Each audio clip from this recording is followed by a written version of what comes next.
All right, so let's talk about the tropics. I know some of you might be wondering, where has everything been given all the forecasts for a hyperactive year? Well, even in extremely active years, there can be lulls. In fact, oftentimes there are.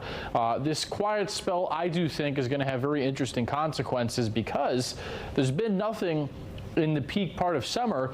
The water has gotten so much warmer than it already was, meaning now that the water temperatures are going to stay hotter longer well into fall, and it wouldn't shock me at all if we had storms into November this year, given how hot the water is and where this quiet spell coincided with the summer months. Here's the next wave we're tracking out there. It's got a medium chance of development now. We'll get an update from the Hurricane Center at 8 o'clock tonight. This bears close watching. I'm not quite sure yet, to be honest, if it will actually develop, but if it does, it could really take off. Why things have struggled the last few weeks is because the waves off Africa have come off so far north, they've run into this unusually big dust plume, and they've been killed off before they could get further west. Well, this wave is kind of on the southern end of that dust plume, and it's going to have a good chance to try and do something as we head into the next week. You see on the water vapor, there it is. There's not a lot of dry air in front of it, which is part of the reason why it has a almost 50-50 chance at this point to develop. So over the next couple of days, in the green, very hostile, it should not develop. Once it gets to the yellow area here over Hispaniola, Puerto Rico early next week, conditions should become more favorable for development. But if it survives the long trek towards us the end of next week, that's my concern, is that the environmental conditions between the shear and the ocean temps will be highly supportive for a tropical system. And here's the big concern.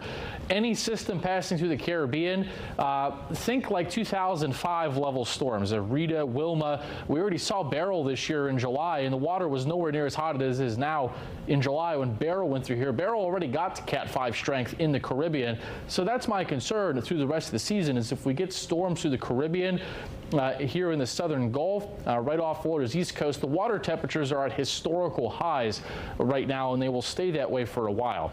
Here's the European model. This is what it's thinking. About a 50% chance we see Francine. You see here tracking south of Hispaniola by the 5th of September. Then a second wave behind it. Right now, the European gives that also about a 50% chance of development into Gordon towards the end of next week. So right now, we've got a lull for a few more days, but this system here in Francine, if it's able to survive a hostile period in the environment for the next few days, next week things could get a little more interesting, because it appears the window for that to steer it away and recurve out to sea is probably pretty small. So if that does become something, it would be aimed towards the southeast U.S. next weekend. Right now, we're just watching those storms each day, which the storm chances will go up dramatically next week to 70% Sunday all the way through next Thursday.